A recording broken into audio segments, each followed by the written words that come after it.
Chapter 5, The Law of Karma and the Law of Forgiveness. Man receives only that which he gives. The game of life is a game of boomerangs. Man's thoughts, deeds, and words return to him sooner or later with astounding accuracy.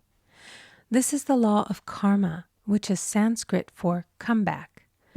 Whatsoever a man soweth, that shall he also reap.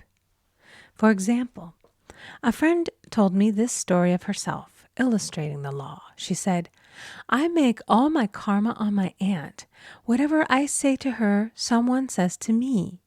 I am often irritable at home when one day said to my aunt, who was talking to me during dinner, no more talk, I wish to eat in peace. The following day I was lunching with a woman with whom I wished to make a great impression. I was talking animatedly when she said, no more talk, I wish to eat in peace. My friend is high in consciousness, so her karma returns much more quickly than to one on the mental plane. The more man knows, the more he is responsible for, and a person with a knowledge of spiritual law, which he does not practice, suffers greatly in consequence. The fear of the Lord, law, is the beginning of wisdom. If we read the word Lord, law, it will make many passages in the Bible much clearer. Vengeance is mine, I will repay, saith the Lord, law. It is the law which takes vengeance, not God. God sees man perfect, created in his own image, imagination, and given power and dominion. This is the perfect idea of man, registered in divine mind, awaiting man's recognition. For man can only be what he sees himself to be, and only attain what he sees himself attaining. Nothing ever happens without an onlooker, is an ancient saying. Man first sees his failure or success, his joy or sorrow, before it swings into visibility from the scenes set in his own imagination. We have observed this in the mother picturing disease for her child, or a woman seeing success for her husband. Jesus Christ said, "And ye shall know the truth, and the truth shall make you free." So we see freedom from all unhappy conditions comes through knowledge, a knowledge of spiritual law. Obedience precedes authority, and the law obeys man when he obeys the law. The law of electricity must be obeyed before it becomes man's servant. When handled ignorantly, it becomes man's deadly foe. So with the laws of mind. For example, a woman with a strong personal will wished she owned a house which belonged to an acquaintance, and she often made mental pictures of herself living in the house. In the course of time, the man died, and she moved into the house. Several years afterwards, coming into the knowledge of spiritual law, she said to me, "Do you think I had anything to do with that man's death?" I replied, "Yes, your desire was so strong, everything made way for it. But you paid your karmic debt. Your husband, whom you loved devotedly, died soon after, and the house was a white elephant on your hands for many years." The original owner, however, could not have been affected by her thoughts had he been positive in the truth, nor her husband, but they were both under karmic law. The woman should have said, feeling the great desire for the house, "Infinite intelligence, give me the right house, equally as charming as this, the house which is mine by divine right." The divine selection would have given perfect satisfaction and brought good to all. The divine pattern is the only safe pattern to work by. Desire is a tremendous force and must be directed in the right channels or chaos ensues. In demonstrating, the most important step is the first step, to ask aright. Man should always demand only that which is his by divine right. To go back to the illustration, had the woman taken this attitude, "If this house I desire is mine, I cannot lose it.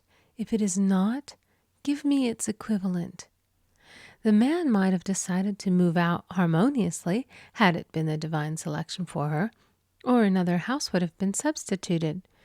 Anything forced into manifestation through personal will is always ill-got and has ever bad success. Man is admonished, "My will be done, not thine." And the curious thing is, man always gets just what he desires when he does relinquish all personal will, thereby enabling infinite intelligence to work through him. "Stand ye still and see the salvation of the Lord." Law. For example, a woman came to me in great distress. Her daughter had determined to take a very hazardous trip, and the mother was filled with fear. She said she had used every argument, had pointed out the dangers to be encountered, had forbidden her to go, but the daughter became more and more rebellious and determined. I said to the mother, "You are forcing your personal will upon your daughter, which you have no right to do, and your fear of the trip is only attracting it, for man attracts what he fears." I added, "Let go and take your mental hands off. Put it in God's hands and use this statement: I put this situation in the hands of infinite love and wisdom. If this trip is the divine plan, I bless it and no longer resist. But if it is not divinely planned, I give thanks that it is now dissolved and dissipated." A day or two after that, her daughter said to her, "Mother, I have given up the trip," and the situation returned to its native nothingness. It is learning to stand still which seems so difficult for man. I will deal more fully with this law in the chapter on non-resistance.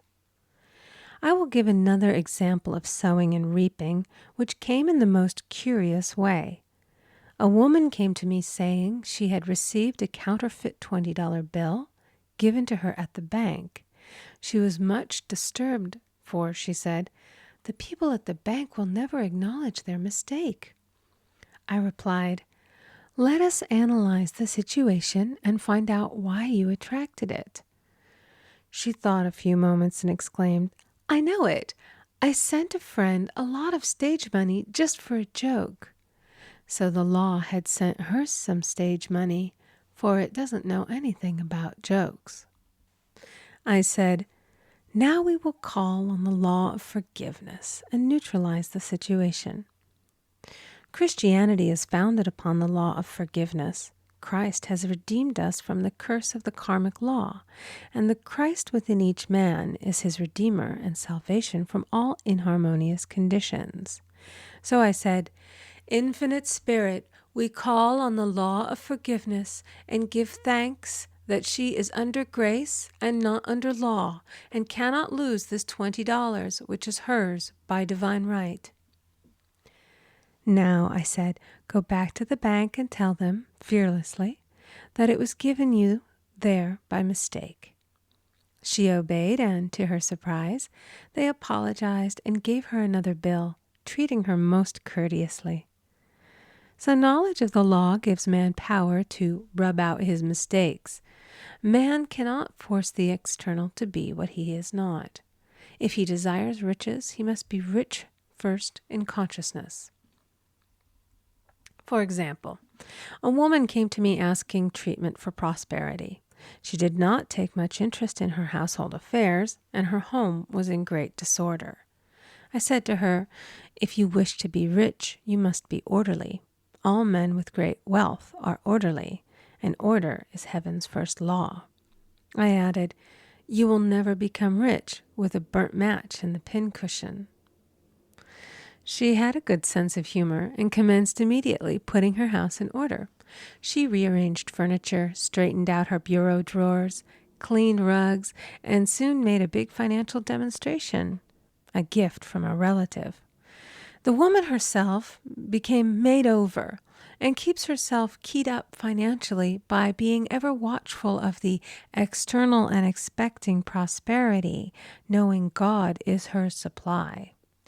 Many people are in ignorance of the fact that gifts and things are investments, and that hoarding and saving invariably lead to loss. There is that scattereth, and yet increaseth. There is that withholdeth more than is meet, but it tendeth to poverty. For example, I knew a man who wanted to buy a fur-lined overcoat. He and his wife went to various shops, but there was none he wanted. He said they were all too cheap-looking. At last he was shown one the salesman said was valued at $1,000, but which the manager would sell him for $500, as it was late in the season. His financial possessions amounted to about $700. The reasoning mind would have said, "You can't afford to spend nearly all you have on a coat." But he was very intuitive and never reasoned. He turned to his wife and said, "If I get this coat, I'll make a ton of money." So his wife consented, weakly. About a month later, he received a $10,000 commission. The coat made him feel so rich, it linked him with success and prosperity. Without the coat, he would not have received the commission. It was an investment paying large dividends. If man ignores these leadings to spend or to give, the same amount of money will go in an uninteresting or unhappy way.